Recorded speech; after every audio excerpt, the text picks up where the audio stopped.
Сайн байцгаана уу? Про подкастын 166 дахь дугаар та бүхэнд хүрч байна. Энэ удаагийн зочин Төв аймгийн прокурорын газрын хяналтын прокурор Хэрлэн Чимэг оролцож байна. Таны өнөөдрийн мэд хүргэе. Тань ч гэсэн бас энэ өдрийн мэд хүргэе. Та бүхэн олж оролцож байгаа баярлалаа. За бид хоёрын ярилцах сэдэв зам тээврийн ослоор хүүхэд хохирохоос урьдчилан сэргийлэх энэ сэдвийн хүрээнд ярилцах болно. За тэгэхээр Төв аймгийн прокурорын газраас оролцож байгаа. Тэгэхээр Төв аймаг бол улсын чанартай автсан олонтой шүү дээ, тэр хэрээр зам тээврийн осол бас их гардаг болов уу? Та яг одоогийн нөхцөл байдлын талаар танилцуулахгүй юу? За манай аймгийн нутаг дэвсгэрээр бол автсан том шүлжээ дайр өнгөрдөг. Энэтэй холбоотойгоор зам тээврийн осол хэрэг бол их гардаг. Төв аймгийн прокурорын газраас 2021-с 23 онд хүүхд хогсон гэмтрийн шалтгаан нөхцөлийг судалсан. За зам тээврийн осол хэрэг бол 37 гарч үүнд 48 хүүхэд хохирсон байна. За зам тээврийн осол хэрэгээс 14 хүүхдийн амнаас хохирсон. За энэ гэмтрийг бол үлдсэн, сотоор үлдсэн 7 хэрэг байгаа даа. За 2024 оны 5 сарын байдлаар бол 5 хэрэг үүсгэгдэж шалгагдсан байна. Тэгэхээр зам тээврийн осол бас их гардаг байх юм шүү дээ, тийм ээ. Ер нь юунаас болоод орон нутгийн замдын зам тээврийн осол их гарч байна? Ялангуяа хүүхдүүдийн хохирч байгаа энэ осол хэргийн шалтгаан нөхцөл нь юу гэдэг юм бэ? Зам тээврийн осол хэрэг дээр хүүхд хогсож байгаа шалтгаан нөхцөлийг судлаад зам тээврийн ослоо хэлбэрээр нь авч үзсэн.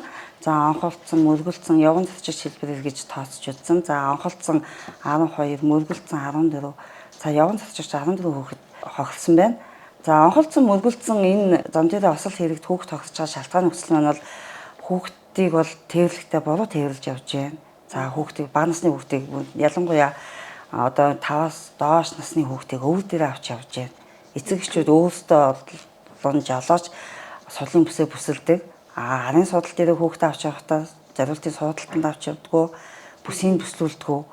Ийм байдлууд мөн харгалзах хөнгөөр арын судалтаа авч явж байгаа. Ийм байдлууд нь бол бас хүүхд хохирох ийм шалтгаан нөхцөл болж байна. За хүүхд мань бол хөдөө гадаа явахдаа ерөнхийдөө бол дандаа аав ээжтэйгээ явж яадаг. Тэ аав ээжүүд мань өөрсдөө бүсээ бүсэлж хахад арын судал дээр явж байгаа, хажуудаа явж байгаа хүүхдээ зориултын судалгүй, бүсийг бүслүүлэхгүй авч явснаас энэ онхолж байгаа, мөргөлж байгаа хэлбэрээр хүүхдүүд мань хохирч байна осол хэрэг дээр. Замын хөдөлгөөний дүрм дээрээ бол тодорхой заасан байдаг шүү дээ, тий. Хүүхдийг ялангуяа бага насны хүүхдийг замын хөдөлгөөнд оролцуулахдаа зориултын суудал дээр суулгана, бүсийн зөвлөгнө гэж тий. Энэ дүрм журам тэгвэл орон нутгийн замд хэрэгжихгүй байна л гэж харагдчихэв тийм ээ. За ер нь бол эцэг эхчүүд өөрсдийнхөө амнасыг одоо зориултын суудалд суугаад бүсээ бүслээд ингээ яваад идэг. Хөдөө гадаа явахдаа хүүхдээ арайхаа суудал дээр аваа явдаг. Тэ ингэхдээ зориултын суудалгүй авч явж байна. Бас хүүхдүүдээ олноор нь одоо авчид манай суудланд хэрэгжүүл нь бол ардаа нэг 3-ны судалтай тэгээ бүсээ бүслэх хэм зориултаа байгаад идэг ч гэсэн 3-4-өөр нь тэгээ томцуул наарданд суугаад хүүхдүүдээ өвдөр дээр аваад ингээ даацын бас хэтрүүлээ явах зэрэг бол хүүхдийн маань хохирох энд бас шалтгаан нөхцөл болж байна. Ер нь тэгээ хөдөө гадаа явахдаа манайхан бол ер нь л даац хэтрүүлэх гэдэг хүүхдийнхаа тавих анхаарал халамжаа жоохон сулруулчих гэдэг ийм талтай байдаг. Тэгээ замын хөдөлгөөнд өрн дээр болохоор бол хүүхдийг тээвэрлэхдээ зориултын суудалтай байна, эсвэл хамгаалах өөр бусад хэрэгсэл хэрэгжилж олно, бүсийг бүслүүлнэ гэд ингээ заагаад өгсөн байдаг. Дээрээс нь бага насны хүүхдийг бол харгалзах хөнгөөр арын судалт авч явахыг бас хариулаад байдаг. Тэгээ өвөр дээрээ авч явахыг бас хариулдаг. Жолооч өөрийнхөө өвөр дээр ч хажуудлын засагчийн судал дээр ч бага насны хүүхдийг бол өвөр дээр авахыг хариулдаг. Гэтэл бол одоо ядгийн 1 нас, 2 настай хүүхдээ өвөр дээрээ авч явж байгаад ямар нэгэн байдлаар осол төвтгöd тэр хүүхдэд аюу их хүнд гэмтэл учирдаг, нас авдаг тий. Ер нь бол эцэг эхчүүдийн томчуудын хаяламжгүй байдлаас олж хүүхд тоглоод байгаа юм шалтгаан бас харагдаад байна. Одоо тэгээд энэ төрлийн хэргийг гаргасан эцэг эхчүүдээс ч юм уу жолооч нараас асуухад юу гэж тайлбарлаж авах юм? Яагаад зориултын судал авч тавиагүй шалтгаанаа? Яагаад нөгөө бүс зүйлгээгүй шалтгаанаа тэд нар яг юу гэж хэлэх вэ? За энэ дээр бол одоо ардталтаа эмээ өөтэйгээ явж исэн, суугаа явж исэн, өвөр дээр аваа явж исэн гэдэг байдлаар тайлбарлаждаг. Эсвэл одоо тийм бүсэн бүслэхийг бол тухайн үед бол яг өөртөндөө тавьсан бүсээ бүслэх шаардлага биелүүлсэн шиг хүүхдтэй тийм бүсийг бас бүслүүлээгүй явуулдаг тал харагдаад байгаа. За мөн суудлын зориултын судал маань бас жоохон үнэтэй байгаад байдаг. Тэр болгон бас авч чадaltaй мөнгөтэй хүн бас байхгүй байгаад байдаг. Тэгэж бас манайхан суудлын бүс болон зориултын судлыг хэрэглэж хэвшээг байна. Арын судал дээр ер нь бол тийм. Тэгээ дээрэс нь ингээд бага насны хүүхдийг хөхүүлнэ гэдэг ингээд ангуул дээр аваа явдаг юм байна. Энэ тохиолдолд яг зам дээр бас өртөх үед тэр хүүхэд бас хохирч байгаа юм байл. Ер нь бол манайхан замын хөдөлгөөний дүрмийг биелүүлэхгүй мөрдөхгүй байгаас л энэ хүүхдүүд хохирч ийн гэдгийг бол сүүлд нь яг ингээд хэрэг шалгагдаа явж байгаа одоо л гарч ирж харагдаж байгаа. Тийм шүү. Дийлэнх ер нь монголчуудыг хараад байхад өрдөөсөө дадал хөвшил суугаагүй байдаг тий. Нөгөө суудлыг зөвхөлтийн суудлыг авдаггүй тий. Тэрийгээр бас орон нутгийн замд өөрсдөө гэр бүлээ ингээ аваа явж иж их л хайнгал хандаад байгаа юм шиг ажиглагддаг л да. Одоо тэгээ зуны дэлгэр цаг эхэлж байна. Энэ төрлийн осол гэмтэл маш их гарах одоо нөхцөл боломж бас бүрдээд тийм шүү дээ тийм ээ. Тэгээ одоо ингээд орон 7 цаг болсон. Энэ гэмтэргийн шалтгаан нөхцөлийг ингээд судлаад байж хаад зам дээр осол хэрэг болон ер нь өөр бусад хэрэгүүд яг зуны энэ орон 7 цагт их гацсанд харагдаад байгаа. Одоо энэ шалтгаан нөхцөл судалгаагаар бол энэ 4-9 сарын хооронд бол хүүхэд хамгийн их хохирдог юм байна. За орон 7 цаг гэсэн зуны амралт ихэлсэн эцэг эхчүүд үр хүүхдэд дагуулад аялал жугаалганд явдаг хөдөлгөөн ихсдэг. Энэ тохиолдолд бол хүүхдүүд бол аягүй их хохирох болж байгаа. Энэ гэмтэргүүд гарсан ба зам дээр ослын хэрэгүүд гарсан байгаа байхгүй юу. Тэгэхэд аялал жугаалгаар хүүхдүүдэд авч явахдаа эцэг эхчүүд бол найз нөхдөөрөө бас ингээд олуулаа явдаг тий. Тэгээд ардаа ингээд гэр бүлийнхнийгээ эмээ өвөөгөө гэдэг юм уу одоо тэгээд бас нэлээ олуулаад ингээд сууж явж байгаад одоо тэ анхаарал боломжгүй. Ер нь бол том хүмүүсийн анхаарал боломжгүйгээс шалтгаалж хүүхэд бол хохироод байна л гэж бол би бол энэ судалгааны дүнгээс бол харсан байгаа да. Ер нь бол хаанч хаасан үдсэн энэ зам дээр осол хэрэг маань онголдож байгаа мөргөлдөж байгаа бол том насанд хүрсэн хүмүүсийн жолоочийн анхаарал боломжгүй хариуцлагагүй хэсэл болж гардаг ийм гэмтэрэг байгаа шүү дээ. Тэгэхээр замын хөдөлгөөний дүрмд заасан байх шүү дээ тийм ээ. 10 хүртэлх насны хүүхдийг тээвэрлэхдээ биеийн жин өсөлт тохирсон зориултын нэмэгдэл судал авч явна. За 140 см-ээс дээш бол суудлын автомашины арын судал зорчигчийн хамгаалах бүс зүүнэгээд энэ нөгөө бидний бас дадал хөвшилтэй холбоотойгоор ердөөсөө хэрэгжихгүй байгаа л дүрм журам байх шүү дээ тийм ээ. Тий. Ер нь бол тийм. Одоо бид нар ч гэсэн тээврийн хэрэгслээрээ зочихдоо машиндаа суухдаа жолооч бүсээ бүсэлж үсэлчин тий. Уралдан сууж байгаа хүн бүсэлчин. Арын суудалд хүүхдээ сургуулиас нь аваад хөдлөختөө бүсээ бүсэлдэггүй юу, бүслүүлдэггүй юу гэдэг л харж байгаа. Үнэ эрэхтэй осол аваар гарлаа гэж бодоход уурц суусан байна, варц суусан байна хамаагүйгээл өртөн шүү дээ.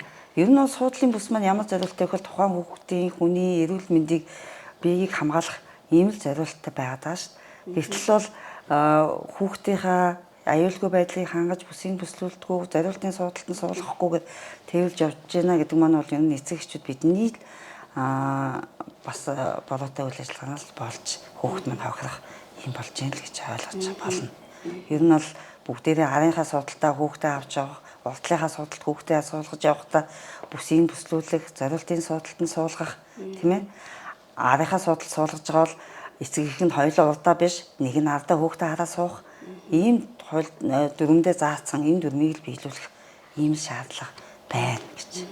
Бас нэг автомашинтай холбоотойгоор үүдэн гардаг нэг хүүхдтэй холбоотой зүйл бол хөдөлгөөн эхлэхээс өмнө эргэн тойрноо анзаарахгүйгээс болоод бага насны хүүхдийнхаа дайрших тийм ээ насын цаашлаад эрсдүүлэх ийм нөхцөл байдал тогтоогддог шүү дээ.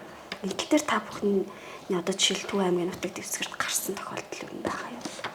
Бас энэ зам дээр осолд хүүхд хохирж байгаа нэг шалтгаан нөхцөл нь бол тээврийн хэрэгсэл хөдлөх ухрах үйлдэл хийх энэ тохиолдолд нь бага насны хүүхдийг харахангүй байснаас болоод тэр зам дээр осолд өртөж байгаа ийм шалтгаан нөхцөл бол тогтоогдож байна. Одоо 14 хүүхэд насааснаас 5 хүүхэд нь яг энэ зөрчлийн энэ үйлдэлийн улмаас хүүхдээ амнаас хохирсан.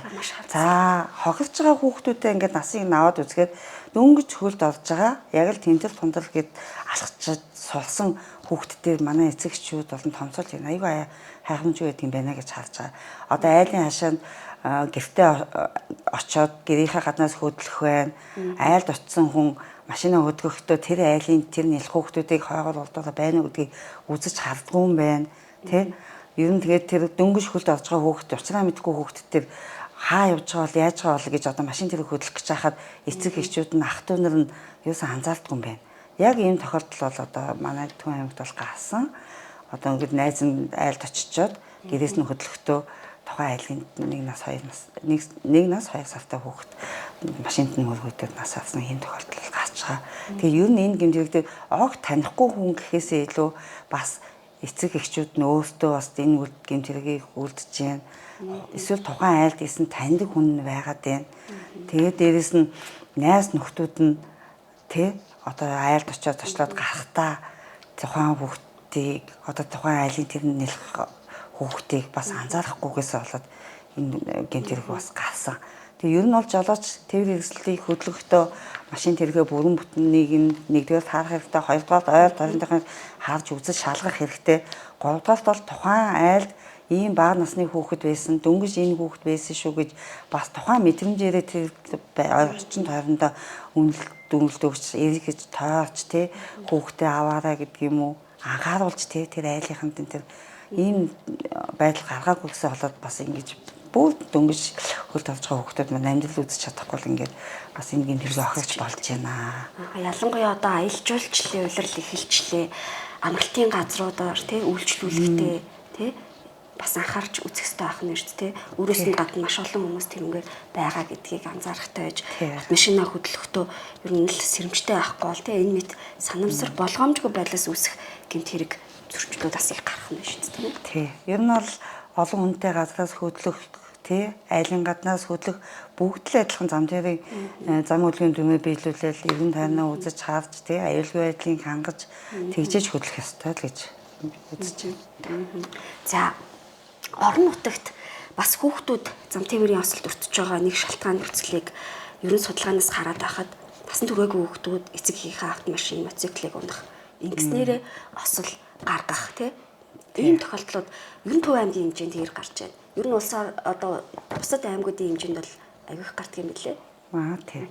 Эцэг эхийнхээ машиныг бас нөр хийлэхгүйгээр зөвшөөрлгүйгээр авч явж унаж явах тэгээд нэг мотоциклийг бас хөдөө орон нутагт бол унах бол түүнэл болчиход байна шүү дээ. Энэ дээр бол бас эцэг эхчүүд бас анхаарах хэрэгтэй байна. Одооны хүүхдүүд чинь замын хөдөлгөөний дүрмээ мдээгүй байгаа даа шүү дээ. Тэгэхэд ч эцэг эхчүүд нь за энэ манай хүүхд мотоцикл унаас болцсон юм чинь малааныг эргүүлчихэд ир гэдэг юм уу? Хоёрдугаар бол сумын төв явчаад ир энэ төр гэдэг байдлаар ингээд ханддаг. Тэгээд нөгөө хүүхд маань замын хөдөлгөөний дүрмд нэгдүгээр мэдгүй. Хоёрдугаар тэр техникийг бид үнэлэх байхгүй. Тэгээд тэр техник гэдэг чинь бас тухайн цаг нөхцөл бас ямар үйлдэл бүрэн бүтэн байдал нь ямар байдаг вүлээ ийм байхад бол ингээд мотоциклтэй хөдөө гэдэг утгаар нь мотоцикл унуулж байгаа нь бол бас их буруу байгаад байна. Дээрээс нь хөдөө бас машин тээврийн хэрэгслээ өгч явуулдаг. Энэ бол эцэг эхчүүд бас маш буруу.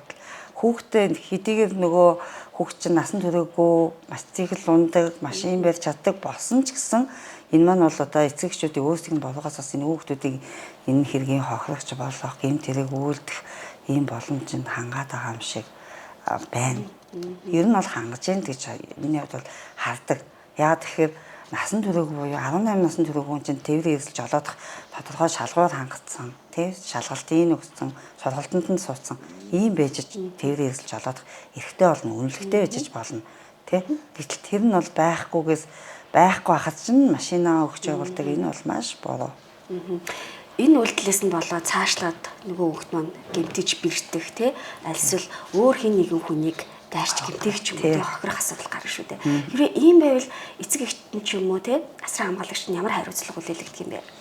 За энэ тохиолдолд бол төслийн тухай хуулиар эцэг эх асран хамгаалагч насан туршсан энэ хүүхдэд одоо тээврийн хэрэгсэл жолоодох боломж олгосон гэдгээр нь төслийн тухай хууль зааснаар төслийн хариуцлага хүлээлгэнэ.